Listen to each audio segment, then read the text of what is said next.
자, 잔존치근이 남은 경우에 있어서는 대부분 특히 상악 6번에 있어서는 이 무리하게 제거를 하려다가 팁이 상악동으로 밀려 들어가는 경우를 볼 수 있거든요. 상악동으로 밀려 들어가는 거는 컴플리케이션이 될 수 있기 때문에 그 경우에 있어서는 골 삭제를 충분히 하신 다음에 버티컬한 포스가 가해지지 않도록 레버 액션을 이용해서 버티컬한 포스를 최소화하는 방향으로 발치를 하시는 게 대단히 필요합니다. 그래서 루트 피커와 같은 것들이 필요하겠고요. 특별히 상악 6번은 루트가 3개이기 때문에 통째로 완전히 모빌리티가 아주 심하지 않는 이상 루트 3개를 한꺼번에 제거하기는 어렵습니다. 그 경우에 있어서는 섹션을 충분히 하고 인터덴탈 본도 필요하다면 일부 제거를 해서 버티컬한 포스가 가해지지 않도록 안전하게 제거하는 게 필요하다는 얘기를 강조를 드리고 싶습니다.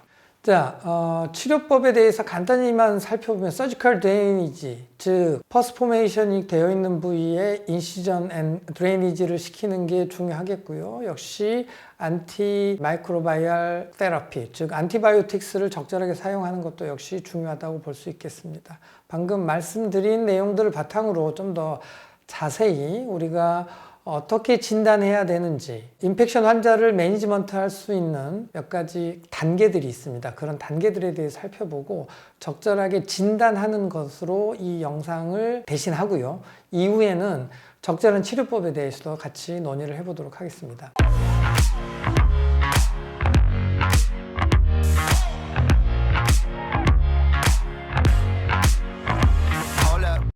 우린 지금까지 환자의 상태를 진단을 했고요. IND와 같은 서지컬 프로시저를 행했고요. 그 다음에 항생제를 주고 있는 상태입니다. 그리고 나면 환자의 상태가 회복이 되어지고 있는지에 대한 이런 리이밸리에이션이 반드시 필요합니다. 우리가 흔히 얘기하는 다음날 드레싱을 하는 데일리 팔로우업에 해당되겠는데요. 데일리 팔로우업을 할 때는 첫 번째 심텀을 체크하셔야 됩니다. 스웰링의 정도는 나아지고 있는지, 페인은 괜찮은지, 약물로 인한 합병증은 없는지, 그 다음에 운두 부위는 괜찮은지, 이런 서지컬 트라우마에 의해서 스웰링이 증가할 수도 있고 감염 증상의 악화에 의해서 스웰링이 또 증가할 수도 있기 때문에 우리는 IND와 항생제를 주는 것으로 그쳐서는 안 된다는 겁니다. 다음 날도 데일리로 팔로우를 해서 환자의 심텀이 정상적으로 돌아오고 있는지, 증상이 약화되고 있는지를 평가를 해야 된다라고 하는 거죠. 만약에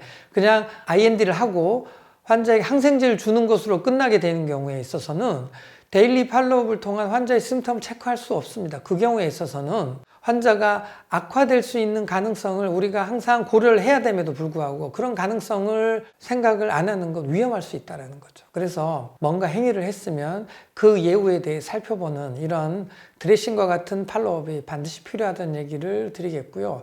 약물을 사용을 해야 되기 때문에 약물에 의한 사이드 이펙트가 발생하는 경우에 있어서는 약물의 용량을 줄인다든지 아니면 다른 약물로 바꾸는 이런 것들도 고려를 하셔야 되겠습니다. 자, 드레싱의 목적에 대해서 다시 한번 강조드리고 싶습니다. 드레싱의 목적은 이리게이션이 아닙니다. 물론 IND를 한 환자에 있어서는 이 드레싱의 목적 중에 하나가 이리게이션도 있겠지만 가장 중요한 드레싱의 목적은 운드를 관찰하고 환자의 상태를 평가하는 게 훨씬 더 중요하다는 얘기를 반드시 드리고 싶습니다.